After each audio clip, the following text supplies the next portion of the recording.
வணக்கம் நண்பர்களே, வானொலியில நீங்கள் கேட்டு மகிழ்ந்த தென்கட்சி கோ. சுவாமிநாதன் அவர்களின் இன்று ஒரு தகவல் நகைச்சுவை கதைகளை கேட்டு மகிழுங்கள். இந்த உலகத்தில் எவ்வளவோ உயிரினங்கள் இருக்குது. ஒவ்வொன்றும் ஒவ்வொரு விதமாக சண்டை போடுது. இப்போ 2 மாடு சண்டை போட்டுக்குதுன்னு வச்சுங்க, என்ன பண்ணும்? 2 முட்டிக்கும். அதுக்கு சண்டை போடுறதுக்கு ஆயுதமாக உபயோகப்படுறது அதோட கொம்பு. 2 சேவல் சண்டை போட்டுக்குதுன்னு வச்சுங்க, அதுக்கு ஆயுதமாக உபயோகப்படுறது அதோட கால் நகம். காலால் தான் அது ஒன்றோட ஒன்று சண்டை போட்டுக்கும். ஆனால் 2 மனுஷன் சண்டை போட்டுக்கிறான்னு வச்சுங்க, இவன் இன்னதை தான் ஆயுதமாக உபயோகப்படுத்துவான்னு குறிப்பிட்டு சொல்ல முடியாது.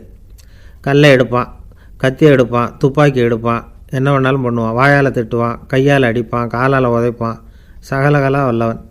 விலங்குகள்லாம் பொதுவாக வாயை சாப்பிட்றதுக்கு மட்டும்தான் உபயோகப்படுத்துது. ஆனால் இவனுக்கு சாப்பிட்றதுக்கும் அதுதான், சாப்பிட்டு விட்டு திட்டுறதுக்கும் அதுதான்.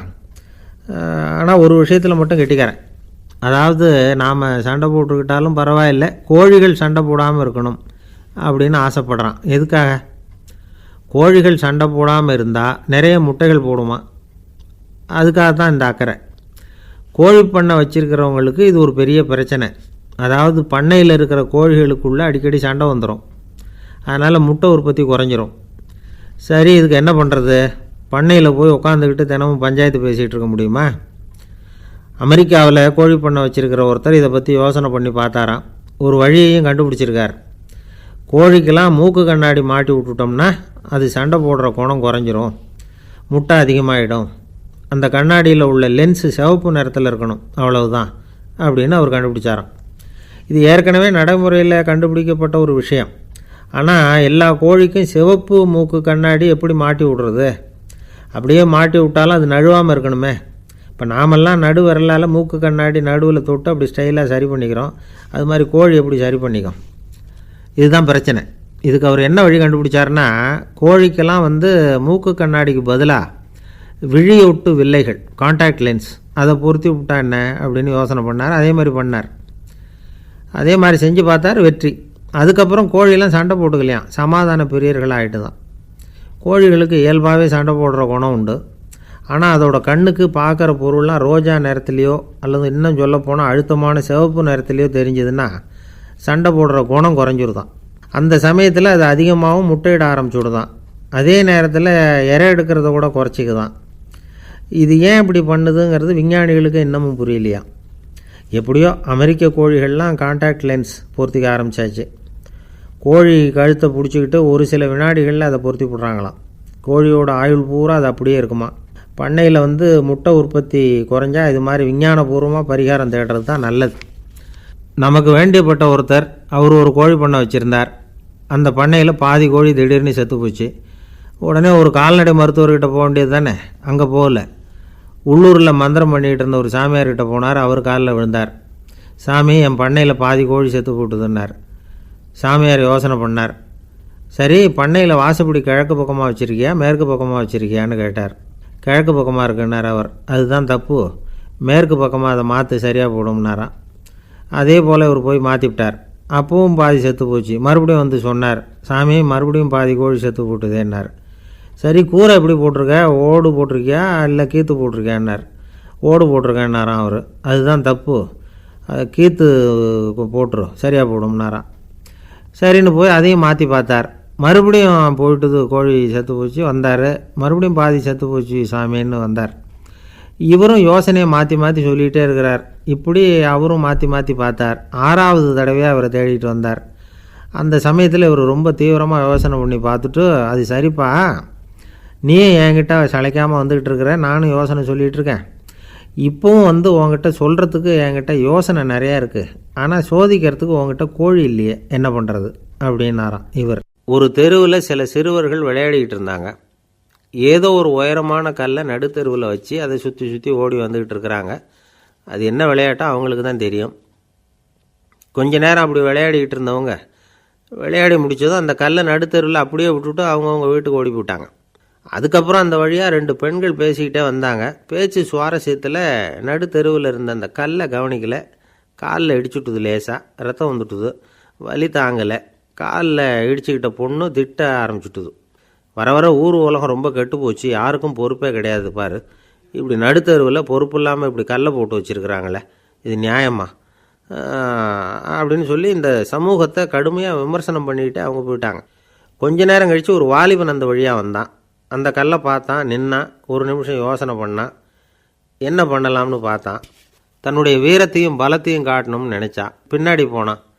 அப்புறம் வேகமாக ஓடி வந்து ஒரு சின்ன ஹை ஜம்ப் அப்படியே துள்ளி குதிச்சான். துள்ளி குதித்து தாண்டி அந்த பக்கமாக போய் விழுந்தான். அப்படியே விசில் அடிச்சுக்கிட்டு அவன் பாட்டுக்கு நடந்து போகிறான். அடுத்தபடியாக ஒரு காதல் ஜோடி அந்த வழியாக வந்தது. நடுத்தெருவில் கண்ணில் பட்டது. அவங்க 2 பேரும் ரொம்ப நெருக்கமாக சேர்ந்து வந்துக்கிட்டு இருக்கிறாங்க. நடுவில் கல் இருக்கிறதுனால கொஞ்ச நேரம் 2 பேரும் விலகி மறுபடியும் இந்த பக்கம் வந்து சேர்ந்து போகணும். கொஞ்ச நேரம் நாம் பிரிய வேண்டி இருக்குதே அப்படின்னு வருத்தத்தோடு முணுமுணுத்துக்கிட்டே இந்த பக்கம் வந்தாங்க. அதுக்கப்புறம் வழக்கம் போல் சேர்ந்து அவங்க பாட்டுக்கு எதிர்காலத்தை பற்றி கற்பனை பண்ணிக்கிட்டே போயிட்டாங்க. கடைசியாக அந்த வழியாக பார்வை இல்லாத ஒருத்தர் வந்துக்கிட்டு இருக்கார். அவர் கையில் வழக்கமாக வச்சிருக்கிற அந்த ஊன்றுகோல், கையில் இருக்கிற அந்த ஊன்றுகோலால் தனக்கு முன்னாடி அப்படியும் இப்படியும் அப்படியே தட்டிக்கிட்டு பார்த்துக்கிட்டே அவர் மெதுவாக நடந்து வந்துக்கிட்டு இருக்கிறார். வழியில் இருக்கிற அந்த கல் தட்டுப்பட்டுது. உடனே நடுத்தெருவில் ஒரு கல் இருக்குங்கிறத அவர் புரிஞ்சுக்கிட்டார். உடனே குனிஞ்சார். அந்த கல்லை தடவி பார்த்து எடுத்தார். தெரு ஓரமாக கொண்டுட்டு போய் போட்டார். அதுக்கப்புறம் அவர் பாட்டுக்கு அவர் வழியில் நடந்து போனார். இப்போது இதில் பல பேர் வந்தாங்க போனாங்க. இவங்களில் பார்வை உள்ளவங்க யார், பார்வை இல்லாதவங்க யார்? இப்படி ஒரு கேள்வி கேட்டால் என்ன பதில் சொல்ல முடியும்? கொஞ்சம் யோசித்து பார்த்தா இன்றைக்கி பல பேர் இப்படி தான் இருந்துக்கிட்டு இருக்கிறோம். ஒரு ஆள் பார்க்குறதுக்கு பெரிய மனுஷன் மாதிரி இருக்கார். ஒரு தெரு வழியாக நடந்து வந்துக்கிட்டு இருந்தார். இருட்டு நேரம். வழியில் ஒரு பெரிய கல் கிடந்தது, கருங்கல். பார்த்தார். கொஞ்ச நேரம் யோசித்தார். போய் தூக்கி பார்த்தா ரொம்ப கனமாக இருந்தது. இன்னொரு ஆள் சேர்ந்தாதான் தூக்க முடியும். இவர் உடனே ரோட்டு ஓரமாக போய் ஒரு மரத்தடியில் உட்காந்துக்கிட்டார். 2 பக்கமும் பார்த்துக்கிட்டே இருக்கார், யாராவது வர்றாங்களான்னு. கொஞ்ச நேரத்தில் ஒருத்தர் வந்தார். இவருக்கு தெரிஞ்சவர். என்னங்க இந்த நேரத்தில் இங்கே உட்காந்துருக்குறீங்கன்னு கேட்டார் அவர். அதோ அந்த கருங்கல் அப்படின்னு சுட்டி காட்டினார். ஓ, அதை தூக்கி ஓரமாக போடணுமா? வாங்க 2 பேரும் தூக்கலான்னார் வந்தவர். நான் அதுக்காக உட்காந்துருக்கலேன்னார் இவர். பின்ன வேற எதுக்காகன்னார் அவர். ஒரு மனுஷன் கருங்கல்லில் காலை இடிச்சுக்கிட்டான்னா எப்படி துள்ளுவான்னு பார்க்கணுங்கிறது எனக்கு ரொம்ப நாளாக ஒரு ஆசை. அதுக்காக தான் உட்காந்துருக்கிறேன் அப்படின்னாராம். என்னுடைய நண்பர் ஒருத்தர் ஆழ்ந்த சிந்தனையில் இருந்தார். என்ன யோசனை பண்ணுறீங்கன்னு கேட்டேன். தலைவர் ஆகணும்னு பார்க்குறேன், அதுதான் என்ன வழின்னு யோசிச்சுக்கிட்டு இருக்கேன்னார். நான் கூட அது மாதிரி யோசித்து பார்த்தேன். அதுக்கப்புறம் அந்த யோசனையை கை விட்டுட்டேன் அப்படின்னோம். ஏன்னு கேட்டார். அதுக்கான தகுதிகள் நமக்கு இல்லைங்கிறது புரியுது. அது நமக்கு புரியறத விட நம்ம விட மற்றவங்களுக்கு நல்லா புரிஞ்சு போச்சு. அதனால் பேசாமல் கம்முன்னு இருந்துடுறது தான் நல்லது அப்படின்னோம். தலைவர் ஆகிறதுக்கு தகுதிகள் வேறு உண்டோ அப்படின்னு கேட்டார். அவர் யதார்த்தமாக தான் கேட்குறார். நாங்கள் உடனே எங்ககிட்ட இருந்த ஒரு புத்தகத்தை எடுத்து அவர்கிட்ட கொடுத்தோம். படித்து பாருங்கன்னு. தலைவர் ஆகிறதுக்கு என்ன வழி அப்படிங்கிறத பற்றி அதில் போட்டிருக்கிறாங்க. முதல் வழி என்ன தெரியுமா? ஒரு 4 பேர் முன்னாடி இல்லைன்னா ஒரு கூட்டத்துக்கு முன்னாடி நீங்கள் பேச போகிறீங்க. அப்போ எப்படி ஆரம்பிக்கணும்னா, உண்மையான புகழ்ச்சி, நேர்மையான பாராட்டு, இதோடு ஆரம்பிக்கணும். எடுத்ததுமே அது சரியில்லை இது சரியில்லைன்னு பேசிகிட்டு இருக்கக்கூடாது. மக்களை பார்த்து நீங்கள் தான் தப்பு பண்ணிவிட்டீங்க அப்படின்னு நேரடியாக சொல்லக்கூடாது. தவறு இருந்தாலும் அதை மறைமுகமாக ஏதாவது கதை சொல்லி அதிலிருந்து அவங்க புரிஞ்சுக்கிற மாதிரி செய்யணும். அடுத்தவங்க பண்ண தப்பு என்னன்னு அலசறதுக்கு முன்னாடி நீங்கள் பண்ணின தப்பு என்னங்கிறத பற்றியே பேசுங்க. எதுக்கும் நேரடியாக உத்தரவு போட்டுக்கிட்டு இருக்கக்கூடாது. இதை நீங்கள் செய்யணும் அப்படின்னு சொல்கிறதுக்கு பதிலாக நீங்கள் இப்படி செஞ்சால் எப்படி இருக்கும் அப்படின்னு கேள்வி மாதிரி கேட்கணுமா. இப்படி கேட்டால் அது உத்தரவு மாதிரி தெரியாதான். அடுத்தவங்க மரியாதையை காப்பாற்றுறது மாதிரி பேசணுமா. உங்கள் பேச்சு இன்னொருத்தரை அவமானப்படுத்துறது மாதிரி இருக்கக்கூடாதான். ஏண்டா இவங்கிட்ட போய் மாட்டிக்கிட்டோம்னு யாரும் நினச்சிடக்கூடாது. ஒவ்வொரு சின்ன வளர்ச்சியையும் பாராட்டணும். வெற்றி சாதாரணமாக இருந்தாலும் பாராட்டாமல் இருந்துடக்கூடாது. பாராட்டும் பொழுது தாராளமாக இருக்கணும். குறை சொல்லும் பொழுது கவனமாக இருக்கணும். வாய்க்கு வந்தபடி பேசிவிட்டா அதுக்கப்புறம் வகையாக மாட்டிக்கிட்டு முழிக்க வேண்டியிருக்கும். நீங்கள் பேசுகிறது இன்னொருத்தருக்கு ஒரு கௌரவத்தையும் மரியாதையும் உண்டு பண்ணுறது மாதிரி இருக்கணும். நீங்கள் பேசுகிறது அடுத்தவங்களுக்கு இருக்கிற கொஞ்ச நெஞ்ச மரியாதையும் எடுத்து விடுறது மாதிரி இருக்கக்கூடாது. உங்கள் பேச்சை கேட்டால் கேட்குறவங்களுக்கு ஒரு ஊக்கம் வரணும், உற்சாகம் வரணும். தவறு எதுவாக இருந்தாலும் அதை சுலபமாக திருத்திக்கலாம், சரி பண்ணிக்கலாங்கிறது மாதிரி இருக்கணும் உங்கள் பேச்சு. அடுத்தவங்களை சந்தோஷப்படுத்துங்க. உங்கள் யோசனையை கேட்டு நடந்துக்கிறதுனால அந்த சந்தோஷம் அவங்களுக்கு கிடைக்கணும். இந்த தகுதியெல்லாம் உங்ககிட்ட இருந்தால் நீங்கள் ஒரு சிறந்த தலைவராகலாம் அப்படின்னு அந்த புஸ்தகத்தில் போட்டிருக்குது. இந்த காலத்தில் தலைவர் ஆகிறதுக்கு வேறு சில தகுதிகள்லாம் கூட தேவைப்படுது. ஒரு புள்ள தன்னுடைய அப்பா கிட்ட, அப்பா உன்ன மாதிரியே நானும் அரசியலில் சேரணும், தலைவர் ஆகணும்னு ஆசைப்படுறேன், இன்னையிலேருந்து எனக்கு அரசியல் பாடம் கற்றுக் கொடு அப்படின்னு கேட்டிருக்கான். அவரும் சரின்னு சொல்லிவிட்டு ஒரு பெரிய ஏணியை எடுத்துகிட்டு வந்தாராம். ஒரு செவுத்தில் சாத்தினார். இந்த ஏணியில் ஏறி உயர போய் அங்கே பரன் மேலே இருக்கிற ஒரு புத்தகத்தை எடுத்துகிட்டு வாடான் இருக்கார்.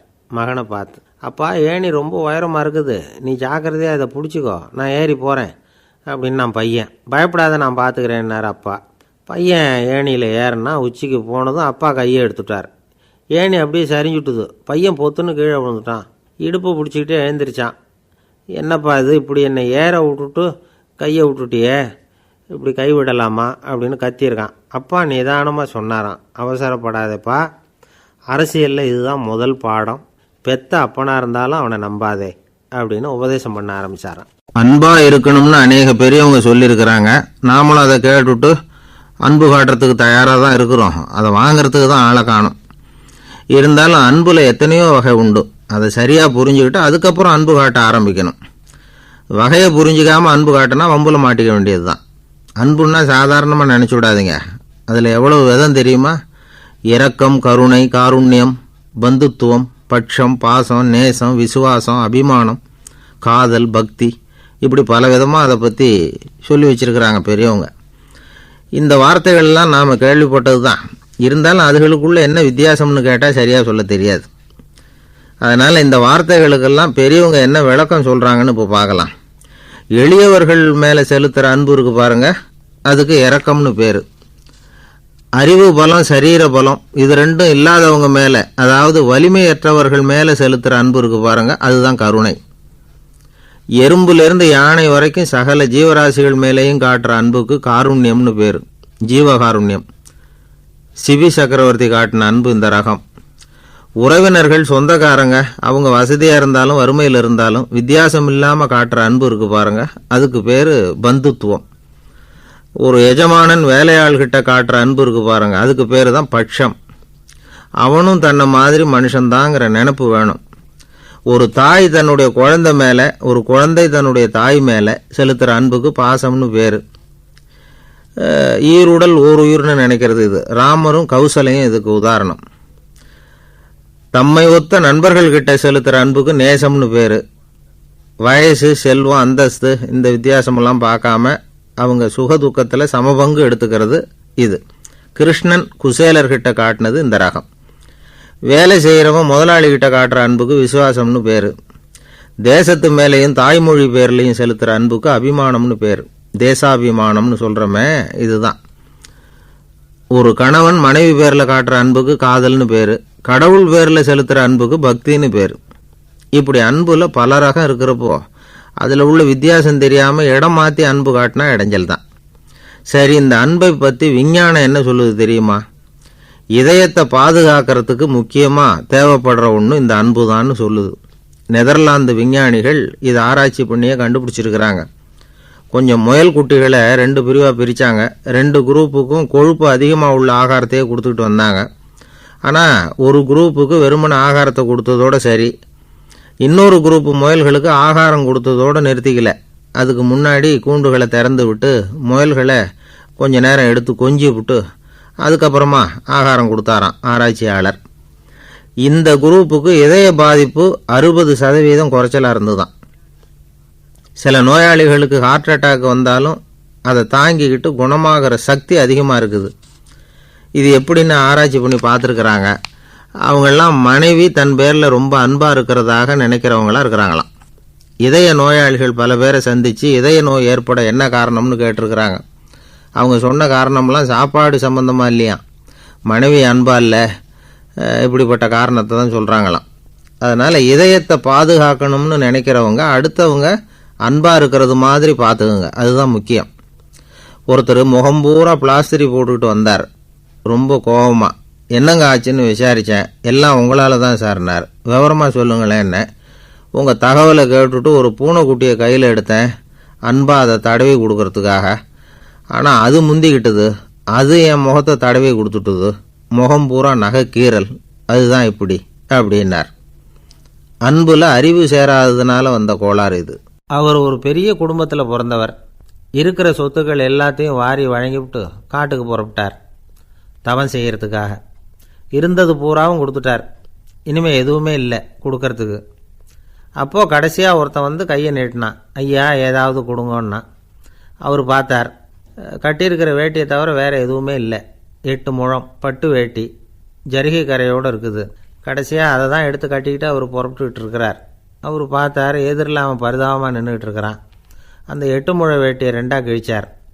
4 முழத்தை அவங்ககிட்ட கொடுத்துட்டு மீதி 4 முழத்தை தன்னுடைய இடுப்பில் கட்டிக்கிட்டு அவர் காட்டுக்கு போயிட்டார். இவன் என்ன பண்ணான் தெரியுமா? கையில் கிடைச்ச 4 முழத்தை எடுத்துக்கிட்டு கடை வீதிக்கு போனான்.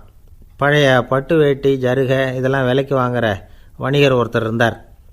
அவர்கிட்ட போனான். இதை விலைக்கு எடுத்துக்கிறீங்களான்னு கேட்டான். அவர் வாங்கி பார்த்தார். ஆஹா, ரொம்ப அருமையான வேட்டி, விலை ஒசந்த ஜருகை, இது ஏது உனக்குன்னு கேட்டார். அவன் நடந்ததை சொன்னான். அப்படின்னா ஒன்று செய், இந்த வேட்டியோட இன்னொரு பாதியையும் மெதுவாக வாங்கிட்டு வந்துரு, உனக்கு நிறைய பணம் தரேன் அப்படின்னார் அந்த வணிகர். இவன் கொஞ்சம் யோசனை பண்ணி பார்த்தான். கொஞ்சம் இருங்க தான் வந்துவிடுறேன் அப்படின்னு சொல்லிவிட்டு நேராக காட்டுக்கு போனான். அவர் எங்கே இருக்காருன்னு தேடி கண்டுபிடிச்சான். அவர் ஒரு இடத்துல தவக்கோலத்தில் இருக்கிறார். கட்டியிருந்த இடைவேட்டியும் அவரை அறியாமலே நழுவி கீழே விழுந்து கிடக்குது. இவனுக்கு ரொம்ப வசதியாக போச்சு. அவரை கேட்க வேண்டிய அவசியமே இல்லை. மெதுவாக சத்தம் போடாமல் அடிமேல் அடி வச்சு நெருங்கினான். அவர் கண்ணை மூடிக்கிட்டு அவர் பாட்டு நின்றுக்கிட்டு இருக்கார். இவன் மெதுவாக போய் கீழே கிடந்த அந்த துணியை எடுத்துக்கிட்டு சத்தம் போடாமல் திரும்பி நடந்தான். அப்படி கொஞ்சம் தூரம் நடந்திருப்பான். அப்படி ஓட ஆரம்பிக்கிற சமயத்தில் அவன் காலில் கீழே கிடந்த முள் ஒன்று நறுக்குன்னு தைச்சி விட்டுது. வலி தாங்க முடியாமல் அம்மான்னு கத்திவிட்டான். இந்த சத்தத்தினால கண்ணை மூடி நின்றுக்கிட்டு இருந்த அவர் தவம் கலைஞ்சிது. மெதுவாக கண்ணை திறந்து பார்க்குறார். தன் இடையில இருந்த வேட்டி அவன் கையில் இருக்குது. இப்போ அவர் நினைக்கிறாராம், இந்த வேட்டி மேலே நான் வச்ச ஆசை அல்லவா அவனை வந்து திருடன் ஆக்கிவிட்டுது அப்படின்னு நினச்சாரான். இது எப்பேற்பட்ட மனநிலைங்கிறத கொஞ்சம் யோசிச்சு பாருங்கள். தான் ஒரு பொருள் மேலே வைத்த பற்று இன்னொரு மனிதன் திருடனாக ஆகிறதுக்கு காரணமாயிட்டுதே அப்படின்னு நினைக்கிறார். அப்படி நினச்சி அவர் யார் தெரியுமா? அவர் தான் மகாவீரர். இழந்துட்டேங்கிறியே, நீ என்னத்தை கொண்டு வந்த இங்கே இழக்கிறதுக்கு? நீ என்னத்தை உண்டாக்குன இது அழிஞ்சுட்டுதுன்னு சொல்கிறதுக்கு? இது அவருடைய சிந்தனை. இன்றைக்கி நம்ம சிந்தனையெல்லாம் வேறு மாதிரி இருக்குது. ஒருத்தன் நடுத்தெருவில் உட்காந்து அழுதுகிட்டு இருந்தான். அந்த வழியாக வந்தவர் கேட்டார், ஏன்ப்பா அழற அப்படின்னு கேட்டார். 5 ரூபா சார், இந்த இடத்துல விழுந்துட்டுது, ரொம்ப நேரமாக தேடுறேன், கிடைக்காது போல இருக்கு அப்படின்னா. எப்போ தொலைஞ்சுது அப்படின்னு கேட்டார். அது எனக்கு தெரியாது சார், பணத்தை தொலைச்சவன் தேடி பார்த்துட்டு போயிட்டான், நான் அவனுக்கு பின்னாடி தேட வந்தவன் அப்படின்னு சொல்லிவிட்டு மறுபடியும் தேட ஆரம்பித்தானா. அமெரிக்க ஜனாதிபதி ஆப்ரஹாம் லிங்கன் ஒரு நாள் தன்னோட கோச்சு வண்டியில் தலைநகரான வாஷிங்டனுக்கு போயிட்டுருக்கிறார். கோச்சு வண்டி ஒரு சாலையில் போயிட்டுருக்கு. அந்த சாலைக்கு ஒரு பக்கத்தில் பயங்கரமான சதுப்பு நிலம். சதுப்பு நிலம்னா அது புதைகுழி, புதை மணல்ங்கிறோம்ல, அது மாதிரி. அந்த சதுப்பு நிலத்தில் யாராவது மாட்டிக்கிட்டால் அவ்வளவுதான், ஆளை கொஞ்சம் கொஞ்சமாக உள்ளே அமுக்கிவிடும், தப்பிச்சு கரையிறது கஷ்டம். அப்படிப்பட்ட நிலம் அது. ஆப்ரஹாம் லிங்கன் ஏதோ ஒரு முக்கியமான அரசாங்க வேலையாக போயிட்டு திரும்பி வந்துக்கிட்டு இருக்கிறார். அதனால் அந்த சமயத்தில் அவர் விலை உசந்த ஆடைகளை அணிஞ்சிருக்கிறார். அப்படி அவர் அந்த கோச்சு வண்டியில் வந்துக்கிட்டு இருக்கிறாரு. அந்த சமயத்தில் ஒரு காட்சி அவர் கண்ணில் பட்டுட்டுது. என்ன தெரியுமா? ரோட்டுக்கு பக்கத்தில் இருந்த சதுப்பு நிலத்தில் ஒரு இளம் பன்றி குட்டி சிக்கிக்கிட்டு தவிச்சிக்கிட்டு இருக்குது. பரிதாபமாக கத்திக்கிட்டு இருக்குது. அதை பார்த்தார் லிங்கன். அவருக்கு என்ன மாதிரி ஆயிட்டுது. உடனே வண்டியை நிறுத்த சொன்னார். கீழே இறங்கினார். தன்னோட விலை உசந்த ஆடைகளை பற்றி லட்சியம் பண்ணவே இல்லை.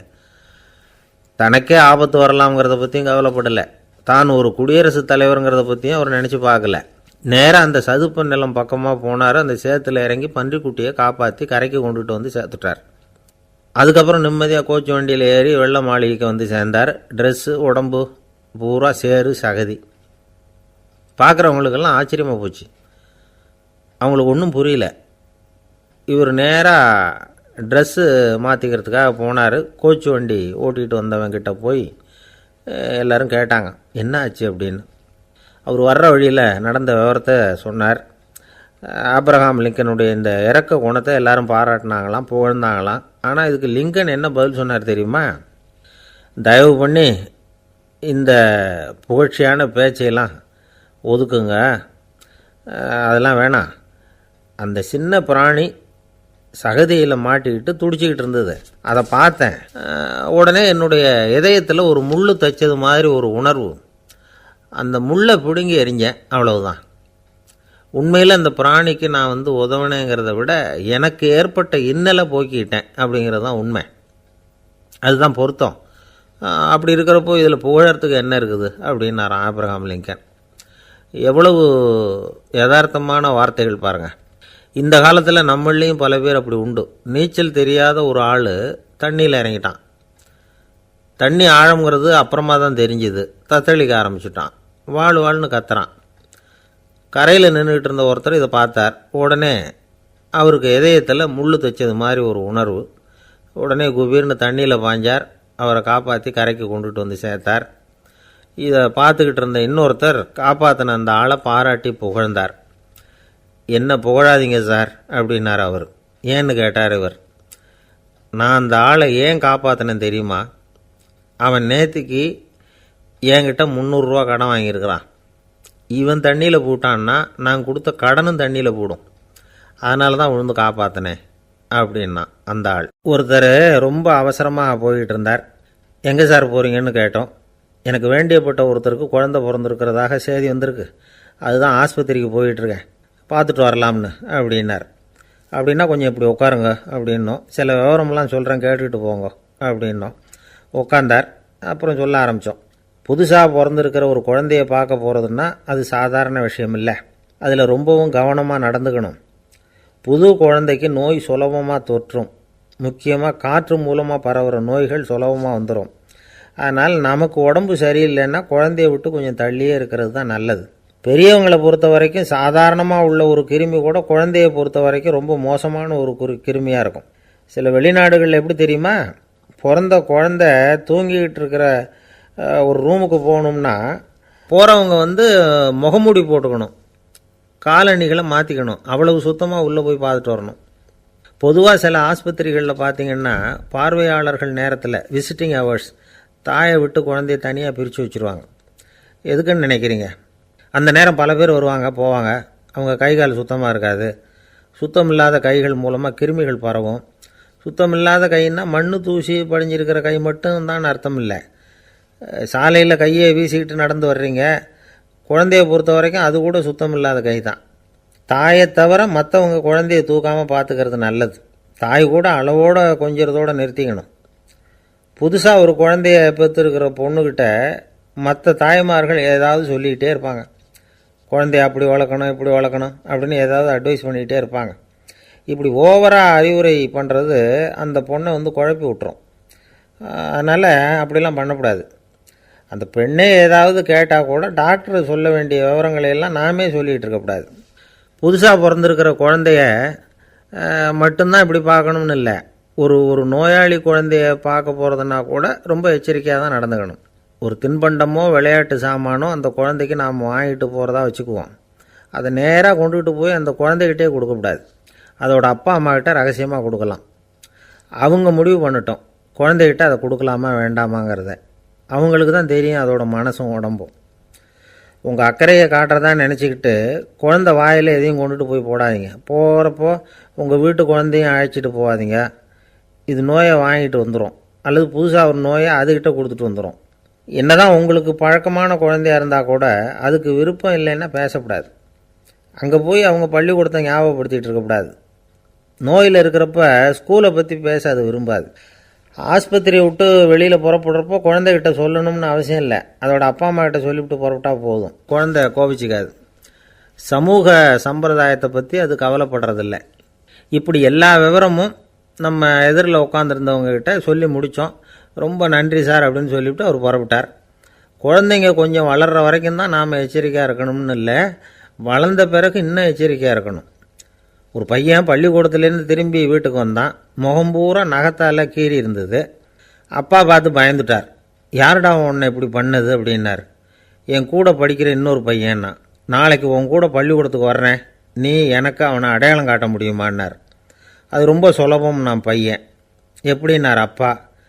அவன் காதில் ஒன்று கையோடு எடுத்துகிட்டு வந்திருக்கிறேன், இதோ என் பையில் தான் வச்சுருக்கேன் அப்படிங்கிறான் அந்த பையன். ஒருத்தர் இருக்கார், நல்ல உத்தியோகத்தில் தான் இருக்கிறார். ஆனால் எப்போ பார்த்தாலும் முகத்தை வெறுப்பாக வச்சுருப்பார். அப்படியே வருவார் போவார். ஏன் சார் இப்படி இருக்கிறீங்க அப்படின்னு விசாரித்தோம். ஏன்டா இந்த வேலைக்கு வந்தோம்னு இருக்குது சார் அப்படின்னார். உங்கள் வேலை உங்களுக்கு பிடிக்கலையா அப்படின்னு கேட்டோம். இல்லைன்னார். இப்படிப்பட்டவங்க வெற்றிகரமான வாழ்க்கை வாழ முடியாது. இது நிபுணர்கள் கருத்து. வேலையை நேசிக்க தெரிந்தவர்கள் வெற்றி பெறுவார்கள் அப்படிங்கிறாங்க அவங்க. எந்த துறையாக இருந்தாலும் சரி, அந்த துறையில் வெற்றிகரமாக இருக்கிறவங்கள விசாரித்து பாருங்கள். எனக்கு என்னுடைய வேலை ரொம்ப பிடிக்கும் அப்படின்னு சொல்கிறவங்களாக தான் இருப்பாங்க. அப்படி இருந்தால் தான் அது வெற்றிகரமாக இருக்க முடியுது அவங்களால. ஒருத்தனுக்கு பிடித்தமான பொழுதுபோக்கே அவனுடைய தொழிலாக இருந்துட்டுதுன்னா அவனை மாதிரி கொடுத்து வச்சவன் வேறு யாரும் இல்லை அப்படிங்கிறார் பெர்னாட் ஷா. ஒரு தடவை மன்னர் ஹுமாயூன் உயிரை தண்ணீர் மொண்டு ஊற்றுகிற தொழிலாளி ஒருத்தர் காப்பாற்றினாராம் அந்த ஹுமாயூன் உயிரை. உடனே மன்னர் கேட்டிருக்கார், உனக்கு என்ன வேணும்னாலும் கேளு தரேன், உயர் பதவி வேணுமா அப்படின்னு கேட்டாராம். மன்னா, மக்களின் தாகம் தீர்க்கக்கூடிய இந்த பணியை விட உயர்ந்தது உண்டா அப்படின்னாராம் அந்த தொழிலாளி. அவரால் அவருடைய வேலையை நேசிக்க முடிஞ்சுது, அதனால் மகிழ்ச்சியாக இருக்க முடிஞ்சுது. நாமெல்லாம் அப்படி இல்லை. வேலை கிடைக்கிற வரைக்கும் கிடைச்சா போதும் அப்படின்னு இருக்கோம். கிடைச்சதுக்கப்புறம் ஏன்டா இந்த வேலைக்கு வந்தோம்னு ரொம்பவும் அழுத்துக்குவோம். சரி, நாம் இருக்கிற இடத்துல நாம் வெற்றிகரமாக இருக்க வழி உண்டா அப்படின்னா உண்டுன்னு சொல்கிறாங்க.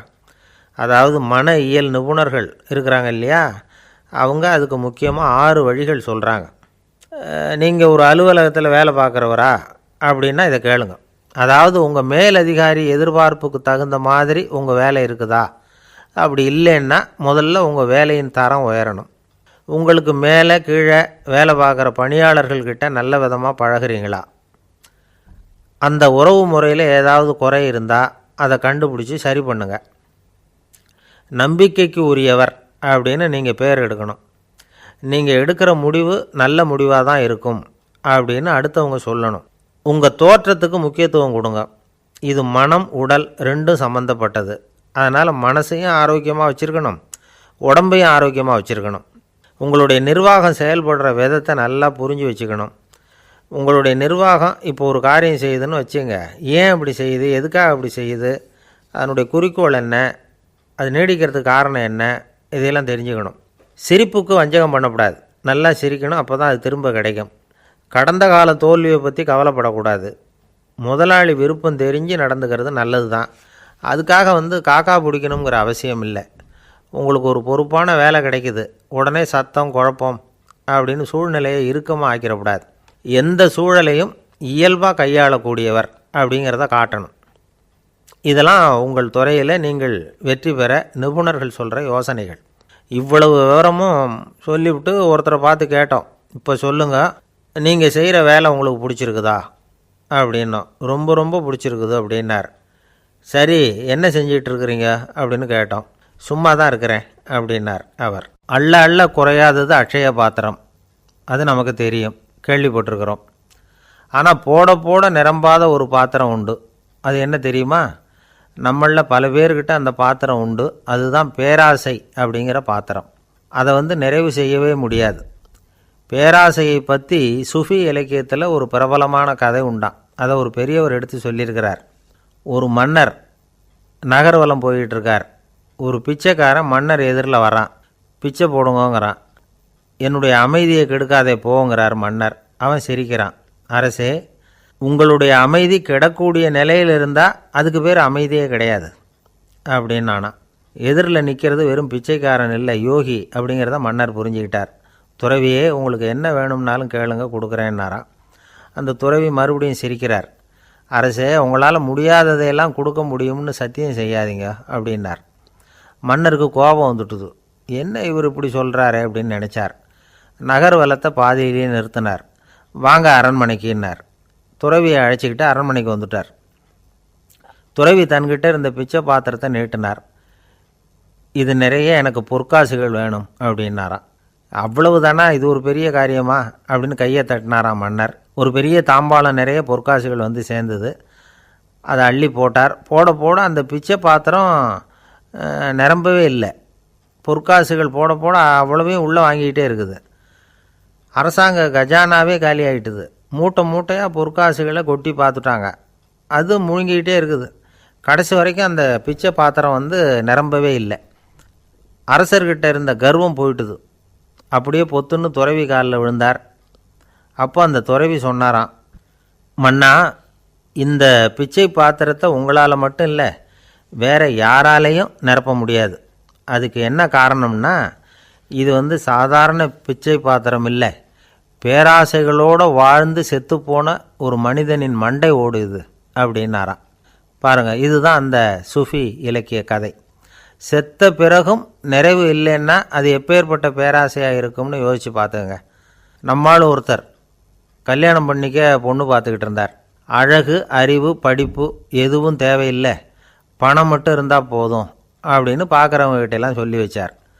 ரொம்ப நாளைக்கு அப்புறம் ஒரு பணக்காரர் கிடைச்சார்.